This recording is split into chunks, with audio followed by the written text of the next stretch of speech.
क'क्राझार जिल्ला पटबर्जरा महकुमानि सिङाव थानाय टिपकाइ बिपिएफ मावख'आव सानसेनि हाबाफारिजों दिनै पटबर्जरा जिल्ला ब्लक लेभेलनि बुथ कमिटि दानाय जायो।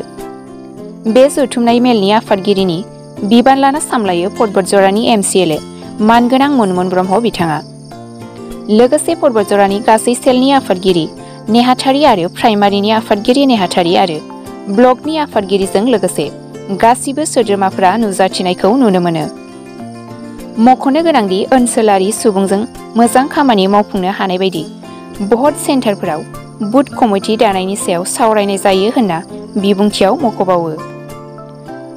लोगोसे फैगौ लकसभानि थाखाय गासैबो हारि माहारिफोरनि सेल दाफामनायाबो जाफुंजोब्बाय आरो सम सफैबानो होनो हानाय बायदि थियारि एबा साखाफारा जाखाबाय होनना फोरमायदों।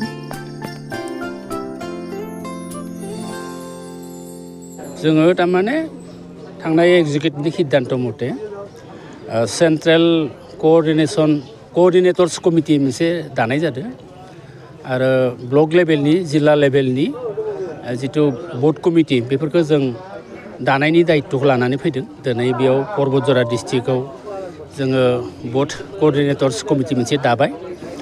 फैगोन समाव बिथांमोना गावबा गावनि डिस्ट्रिक्टनि जुरिसडिक्सनाव जिमान खैथा भट सेन्टार दङ बिसोरनि एगेन्स्टआव माने कमिटिफोरखौ दानाय जागोन जाहाथे जोङो